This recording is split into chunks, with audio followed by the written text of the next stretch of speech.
यीशु मसीह में आपका स्वागत करता हूं।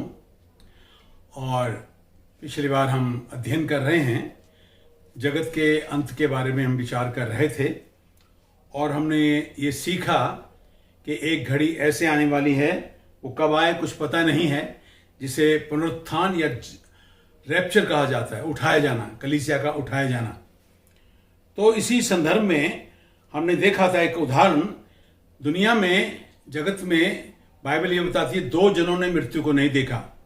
एक हनोक जो परमेश्वर के साथ साथ चलता था और उसने परमेश्वर को प्रसन्न किया और वो सधे आसमान में उठाया गया।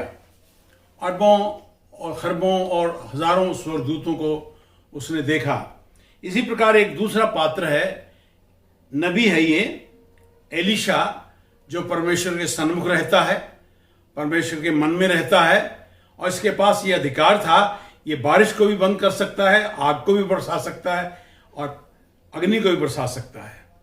एक समय आया, परमेश्वर ने इसे बहुताई से इस्तेमाल किया और उसे कहा अपने स्थान पर एक शिष्य बनने के लिए एलीशा को चुन ले। एलीशा उसका शिष्य है और उससे वो सीख रहा था परमेश्वर के साथ कैसे जीवन जीता है, परमेश्वर की मनसा कैसे जानी जाती है, परमेश्वर के बारे में कैसा समझा जाता है। वो जगत के बारे में, पाप के बारे में, पुण्य के बारे में, उद्धार के बारे में सीख रहा था। एक घड़ी ऐसी आई कि एलीशा को आसमान में उठाया जाना था। तब वो दोनों एक स्थान से चलते हैं जिसका नाम है गिलगाल। गिलगाल के बारे में हमने देखा था। गिलगाल वो स्थान है जहां इजरायली लोग मिस्र से निकलकर कनान देश में जा रहे थे और रास्ते में उन्होंने एक पड़ाव किया जहां उन्होंने अपना जीवन प्रभु को संपूर्ण समर्पण किया और उस जमाने की विधि के अनुसार उनका खतना हुआ और उनकी नाम धराई, उनकी बदनामी मिटाई गई। तो इंसान की बदनामी है, इंसान जन्म से ही पापी है, अधर्मी है, परमेश्वर के लेखे में दुष्टता है उसमें, क्योंकि वो काम करता है जो परमेश्वर की दृष्टि में ठीक नहीं है। इसलिए एक बदनामी है मनुष्य के चेहरे पर लिखा है, सब ने पाप किया और परमेश्वर की महिमा से रहित हैं। पाप की मजदूरी तो मृत्यु है। जो पाप करेगा वो मरेगा, आत्मिक रीति से भी और शारीरिक रीति से भी। लेकिन परमेश्वर जीवन दाता है, इसलिए उन्होंने जीवन का रास्ता बनाया कि इंसान उद्धार पाए और वो अनंत जीवन पाए।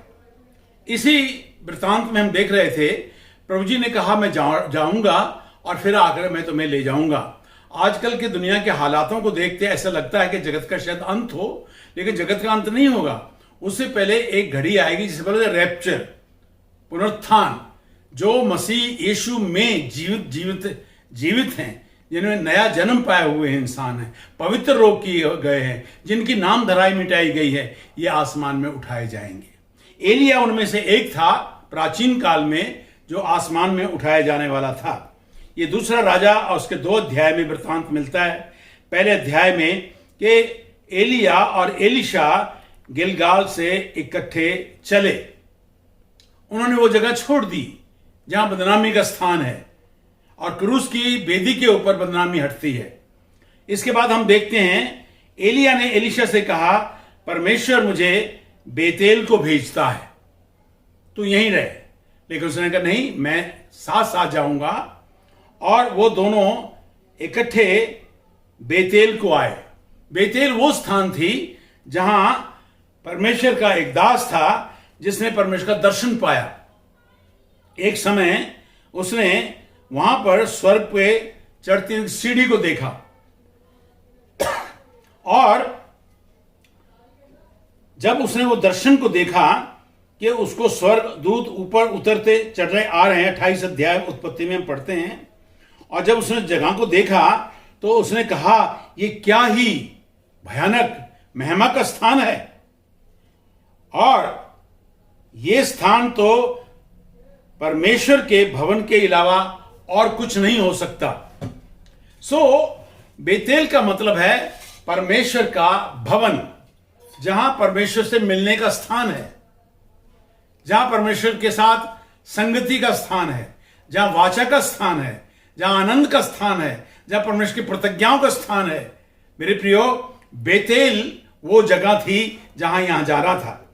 नए नियम में जब हम पढ़ते हैं तो उस बेतेल जो मंदिर है, नए नियम में प्रभु यीशु मसीह ने एक नया दर्शन दिया, उनके एक शिष्य को बताया, उससे पूछा लोग मुझे क्या कहते हैं, तू क्या कहता है? तो पतरस ने कहा तू जीवित परमेश्वर का पुत्र है।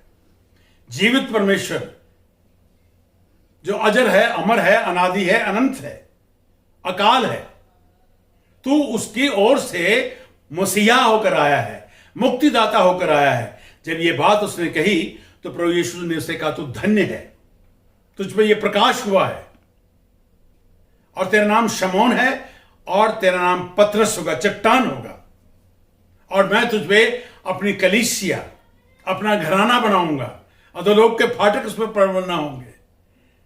और ये प्रतिज्ञा उसको देकर कहा कि मैं अपनी अक्लीसिया बनाऊं। अक्लीसिया का मतलब है, इंग्लिश में इसे चर्च बोलते हैं, हिंदी में संतों की संगति बोलते हैं। बिल्डिंग को चर्च नहीं होता, बिल्डिंग तो चर्च का मतलब है जो जीवते पत्थर इंसान है। पतरस ने कहा हम जीवते पत्थरों की नहीं परमेश्वर का घर बनते चले जाते हैं।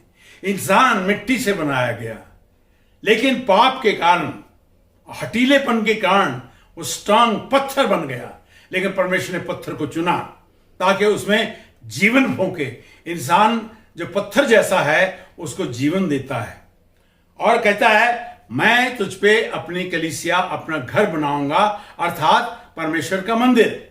संतों ने उसे कहा कि हम जीवते पत्थरों की नहीं परमेश्वर का घर बनते चले जाते हैं। दूसरा पतरस में लिखा है कि जो प्रभु यीशु मसीह के द्वारा उद्धार पा गए हैं, जिनके पाप क्षमा हुए हैं, जिन्होंने नया जन्म पाया है और वो परमेश्वर के चुने हुए लोग हैं, उनके लिए एक नाम दिया गया है कि तुम एक चुना हुआ वंश हो, राजपदधारी, याजकों का समाज और परमेश्वर की निज प्रजा हो, और तुम जीवते पत्थरों के द्वारा एक परमेश्वर का निवास स्थान बनते चले जाते हो। मेरे प्रियो, ये जो चर्च है, चर्च बिल्डिंग नहीं है। आज चर्च बिल्डिंगें बंद हैं, लेकिन जीवित चर्च बंद नहीं हुआ। जब प्राचीन काल में जब ये बिल्डिंगें नहीं बनी थी, ये तो हजारों साल के बाद बिल्डिंगें बनाने शुरू की, जिसका नाम चर्च दे दिया। उसको चर्च नहीं बल्कि चर्च बिल्डिंग कहा जाता है। वो बंद है आजकल लॉकडाउन के कारण, लेकिन जीवता चर्च बंद नहीं है। आज लोग घरों में प्रार्थना करते हैं, बाइबल पढ़ते हैं, संगति करते हैं, जगत के लिए, उद्धार के लिए प्रार्थना करते हैं, बीमारों के लिए प्रार्थना करते हैं और शांति और प्रेम से रहते हैं। और यहां पर हम देखते हैं उस कलीसिया को एक अधिकार दिया गया है, जहां प्रभु जी ने कहा मत्ती रचित सुसमाचार 18 अध्याय में 19-20 में, जहां दो या तीन मेरे नाम से इकट्ठे होते हैं, मैं उनके मध्य में हूं। वह कलीसिया है। रोमियो और उसके 16 अध्याय में लोग घर में इकट्ठे होकर कलीसिया चलाते थे, और प्राचीन काल में लोग गुफाओं में, डर था, खौफ था, विरोध था, तो वो घरों में, जंगलों में 3-3, 4-4, 2-2 जन प्रभु की आराधना करते थे। और जब महामारी आई, जल प्रलय आई, नूह, उसके 3 बेटे और उसके दोनों पति पत्नी कश्ती के अंदर रहे। ये प्रतीक है कलीसिया का। इसलिए मेरे प्रियो, आज प्रभु का दिन है। आप जहां 2 या 3 हैं, प्रभु की आराधना करें, प्रभु के गीत गाएं, प्रभु की स्तुति करें, जगत के लोगों के उद्धार के लिए प्रार्थना करें, मानवों में कल्याण हो, सद्भावना हो, पाप नाश हो और इंसान जीवन पाएं और अनंत जीवन का वरदान पाएं। इसलिए अवश्य है कि इन दिनों में आप अपने घरों में, जहां जहां भी आप रहते हैं, अपने घरों में दरवाजे बंद रखें। बाइबल में लिखा है एक घड़ी आएगी कि तुम अपने घर दरवाजे बंद कर लो जब तक ये बला, ये विनाश चला ना जाए।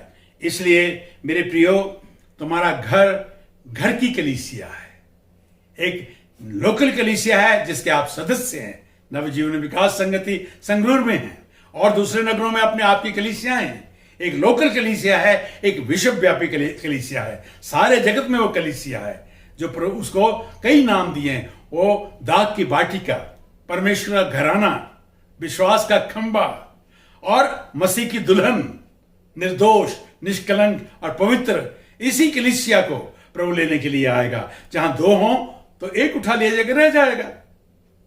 जो उद्धार पाए हैं, आप 10 हैं, 5 हैं, आप रात उसकी बाट जोइए। इन दिनों में यही विषय है, जो उसकी बाट जोते हैं वो नाशवान अविनाशा में बदल जाएंगे। ऐसे हम हवा में प्रभु से मिलेंगे। इफिसियों में लिखा है, हम परमेश्वर का घराना हैं, हम जीवते पत्थर हैं और परमेश्वर का मंदिर हैं, विश्वास का खंबा है, अकलीसिया है, जहां परमेश्वर मिलने का स्थान है, जहां प्रभु से बातचीत करने का स्थान है, जहां परमेश्वर को समर्पण करने का स्थान है। यहां देखते हैं, जब याकूब ने गिलगाल में प्रभु का दर्शन पाया तो उसने परमेश्वर का के समर्पण किया।